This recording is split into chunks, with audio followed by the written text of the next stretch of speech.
Supreme court में नैब तरामीम के खिलाफ केस। जस्टिस मंसूर अली शाह का 27 सफ़ात पर मुश्तमिल इख्तलाफी नोट जारी कर दिया गया। इख्तलाफी नोट में कहा गया है कि अदालत पार्लियामेंट के अंदरूनी मामलात में मुदाखलत नहीं कर सकती। अदलिया कानून साजी का इस वक्त जायजा ले सकती है जब बुनियादी इंसानी हुकूक से मुतसादम हो। कानून साजों के मफाद को सामने रखकर कानून साजी जांचना पार्लियामेंट और जमहूरियत को नीचा दिखाना है। इख्तलाफी नोट में कहा गया है कि इख्तलाफ राय रखने वाला हुजूम की सिमत में नहीं, मुस्तकबिल की सिमत में चलता है। अदालतों को पॉपुलर सियासी बयानिए पर नहीं चलना होता।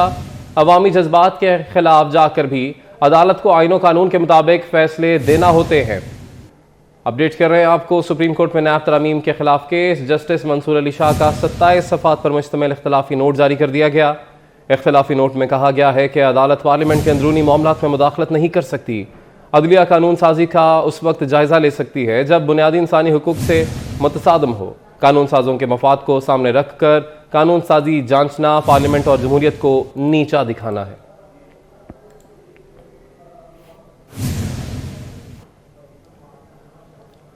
Welcome back. मौलाना तारिक जमील के भाई ताहिर कमाल की 24 न्यूज़ से खुसूसी गुफ्तगू। कहा कि भतीजे आसिम जमील को जिम में वर्जिश करते हुए हादसाती तौर पर गोली लगी। मरहूम को असलहा रखने का शौक था, चेक करते हुए फायर लगा। उनका मजीद क्या कहना था ये आपको भी सुनाते हैं। मेरे बच्चे भी, तारिक भाई के बच्चे भी, हम सब लोग इकट्ठे थे। कोई ऐसा मसला नहीं था, हंसी खुशी सब। रात को फिर मेरा उधर वसीला में मैंने बनाया नहीं है जहाँ लिखा हुआ है बाग के अंदर। हम लोग उधर चले गए। तारिक भाई सुबह मेरे ख्याल 10-11 बजे ये चले गए सारे फैमिली। कासिम हवेली में अकेला ही होता है ना, ये नौकर मुलाजमीन होते हैं, गार्ड होता है। तो हम लाहौर निकल गए, तारिक भाई फैसलाबाद चले गए। अब हमें कुछ पता नहीं, रास्ते में मैं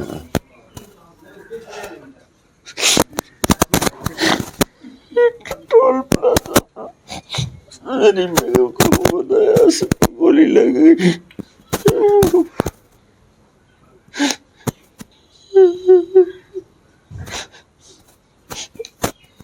बेटे ने कहा कि ये पहले भी ये इसको असले का भी शौक है, एक्सरसाइज का बहुत शौक है। लंबी साइकिलिंग इसने 40-40 मील साइकिलिंग की, 12-12 किलोमीटर जॉगिंग करता था।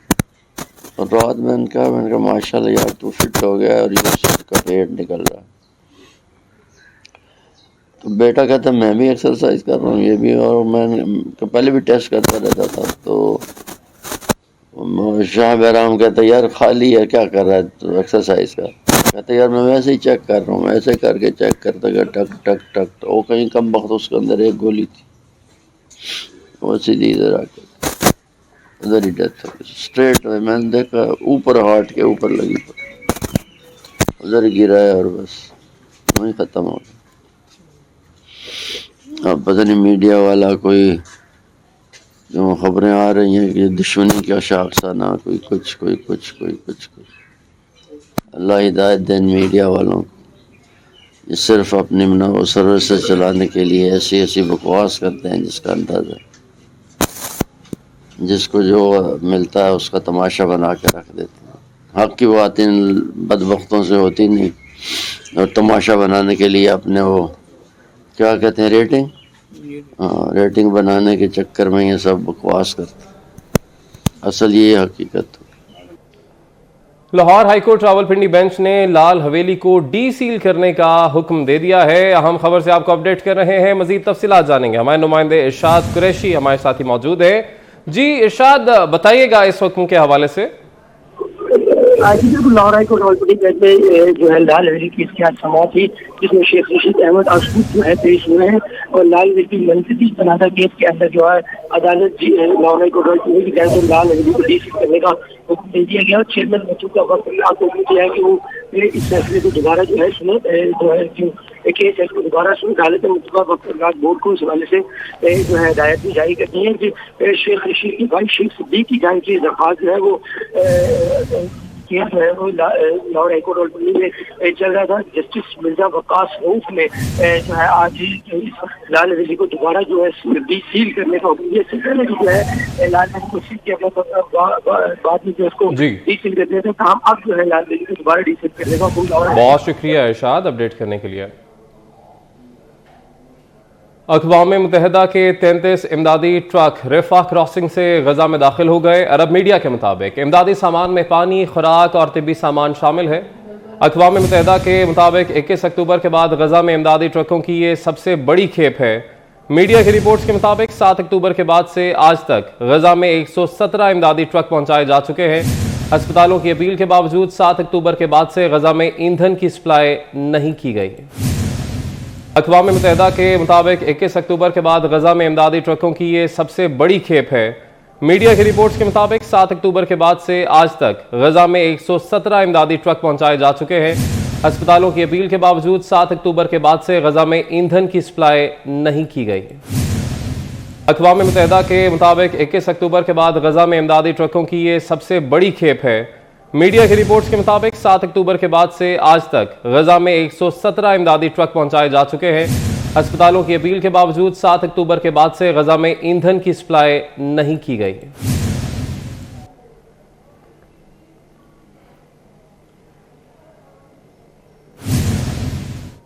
सियोनी फोर्सेस के गजा पर फजाई और ज़मीनी हमले। इसराइल ने गजा के शहरियों को दोबारा जुनूब में मुंतकिल होने की वार्निंग दे दी।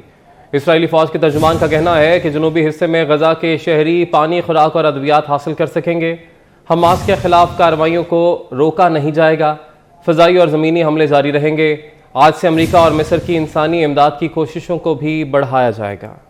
इसराइली फौज के तर्जुमान का कहना है कि जनूबी हिस्से में गजा के शहरी पानी, खुराक और अद्वियात हासिल कर सकेंगे। हमास के खिलाफ कार्रवाइयों को रोका नहीं जाएगा। फजाई और ज़मीनी हमले जारी रहेंगे।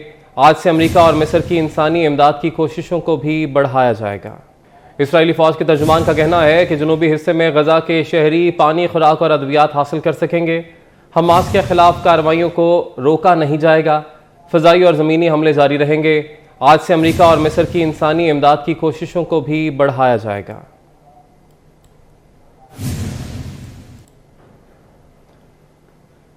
गजा में इसराइली जारियत पर दागिस्तान के अवाम में भी शदीद गम व गुस्सा पाया जाता है। मुजाहिरीन ने एयरपोर्ट का घेराव कर रखा है।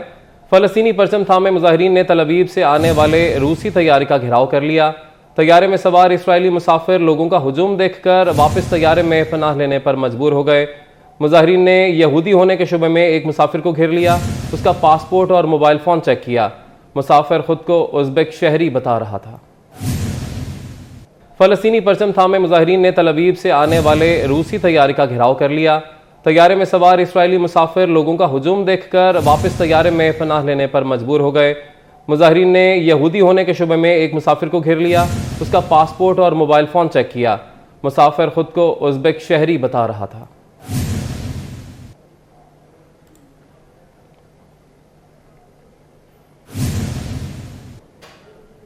फ़लस्तीनी परचम थामे मुजाहिरीन ने तल अवीव से आने वाले रूसी तैयारे का घेराव कर लिया। तैयारे में सवार इसराइली मुसाफिर लोगों का हुजूम देखकर वापस तैयारे में पनाह लेने पर मजबूर हो गए। मुजाहिरीन ने यहूदी होने के शुबे में एक मुसाफिर को घेर लिया। उसका पासपोर्ट और मोबाइल फ़ोन चेक किया। मुसाफिर खुद को उज़्बेक शहरी बता रहा था।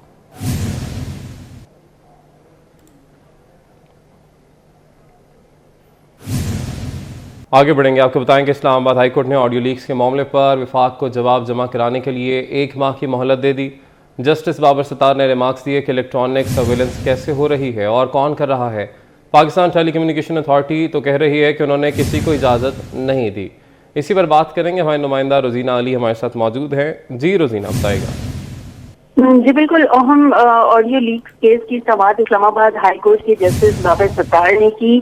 साबिक चीफ जस्टिस पाकिस्तान के बेटे नजमुल साकिब की ऑडियो लीक और बुशरा बीबी की जुल्फी बुखारी के साथ ऑडियो लीक के मामले पर ये केस था, जिनके ऊपर समाअत की गई। एफआईए में तलबी की दरख्वास्तों को यकजा करके समाअत की गई। अदालती मामले रजा रब्बानी ने तहरीरी जवाब जमा कराया और कहा कि अदालत को खुद इस मामला को नहीं देखना चाहिए, मामला वापस कमेटी में भेजना चाहिए था। असम्बली की तहरीरी के साथ ही कमेटीज के सारे ऑर्डर गैर मौसर हो जाते हैं। अटॉर्नी जनरल मंसूर अवान ने कहा कि जिन ऑडियोज का जिक्र है उनके हवाले से अभी तक कोई तहकीकात नहीं हुई है, मालूम नहीं कि वो हुकूमती एजेंसी ने रिकॉर्ड की है या नहीं।